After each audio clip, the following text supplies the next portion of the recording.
এই জন্য আজকে আমি কোনো বক্তব্য দেব না, শুধু কয়েকটা নাম উচ্চারণ করে যাব। সম্ভবত আমি না করলে এই নামগুলো আর কেউ এখানে উচ্চারণ করবে না, তো সেই নামগুলো উচ্চারণ করে আমার বক্তব্য আমি শেষ করে দেব। প্রথমে যে নামটি আমি উচ্চারণ করতে চাই, তিনি আমাদের গাজী ভাই, মরহুম গাজী ভাই রুহুল আমিন গাজী।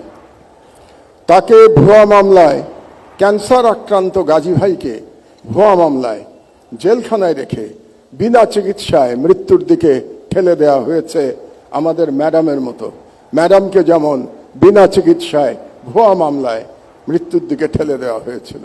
দুর্ভাগ্যের বিষয় হলো আজকে যারা মিডিয়ার স্টলওয়ার্টার এখানে বসে আছেন, তারা কেউ গাজী ভাইয়ের জন্য টু শব্দ উচ্চারণ করেন নাই, এটাই বাস্তবতা। 2 নম্বরে আমি নাম বলতে চাই আসাদ ভাইয়ের।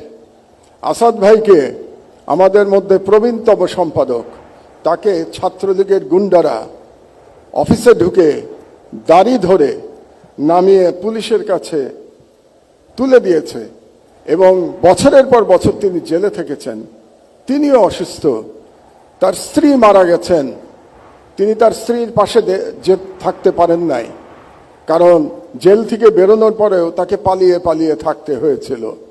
আসাদ ভাইয়ের জন্যে কোনো এলিট সম্পাদক আওয়াজ তোলেন নাই, এটাই বাস্তবতা। বাংলাদেশের সংবাদ মাধ্যমের বাস্তবতা ছিল 16 বছর। আমি নাম বলবো শফিক রহমান ভাইয়ের। শফিক ভাই আমার পাশে বসে আছেন, আমরা পাশাপাশি সেলে জেলে ছিলাম। 80 বছর বয়সে শফিক ভাইকে মাটিতে শুয়ে থাকতে হয়েছে, টয়লেটে যেতে পারতেন না, কারণ ওই টয়লেটে কমোড ছিল না। বেশ কিছুদিন শীতের মধ্যে মাটিতে পড়ে থাকতে হয়েছে, উনি উঠতে পারেন নাই। তারপরে যখন আমার পাশের রুমে আসলেন, ওনাকে ধরে ধরে আমরা ব্রেকফাস্ট করতে, দুপুরে খেতে আমরা একসাথে যেতাম, কত গল্প করেছি। শফিক রহমানের জন্য কেউ আপনারা দাঁড়ান নাই, এটাই ছিল ফ্যাসিবাদের চরিত্র। আরেকজনের নাম বলি কনক সরোয়ার।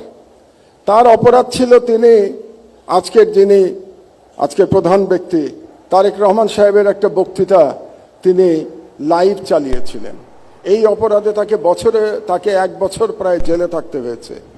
তার কোম্পানির চিফকে আমি সালাম সাহেবকে এখানে দেখতে পাচ্ছি। শুধু তাই না, তার বোনকে ভুয়া মামলায়, ড্রাগের মামলায় একজন মহিলাকে, একজন গৃহবধূকে মাসের পর মাস জেলে থাকতে হয়েছে।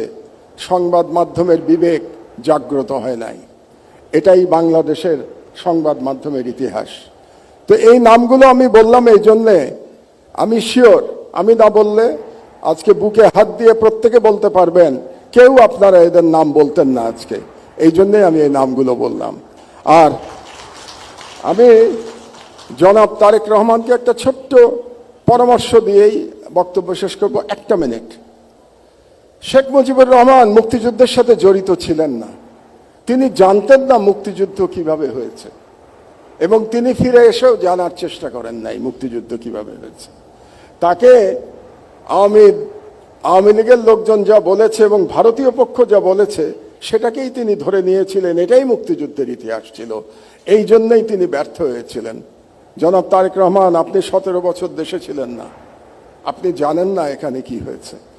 আপনার বিশিষ্ট লোকজন আপনাকে যা বলেছে এটাই আপনি শুনেছেন, এবং এখন যারা মিডিয়ার নতুন বন্ধুরা আপনাকে যেটা বলছে সেটাই আপনি শুনছেন, এবং সেটাই আপনি মনে করছেন এটাই বাংলাদেশের 17 বছরের ইতিহাস। বাংলাদেশের 17 বছরের ইতিহাস এটা না। সেই ইতিহাস আমি বর্ণনা করব ভবিষ্যতে যদি আপনি এরকম কোনো অনুষ্ঠানের আয়োজন করেন এবং সেই অনুষ্ঠানে আমাকে 15 মিনিট সময় দেন, তাহলে বাংলাদেশের মিডিয়ার ইতিহাস, 50 বছরের ইতিহাস আমি বর্ণনা করব। সেই প্রত্যাশা ব্যক্ত করে আমার বক্তব্য শেষ করছি। আপনারা শুনলেন, আমাকে দাওয়াত দিয়েছেন এখানে, এই জন্য ধন্যবাদ জানিয়ে আমার বক্তব্য শেষ করছি। আল্লাহ হাফেজ, বাংলাদেশ জিন্দাবাদ।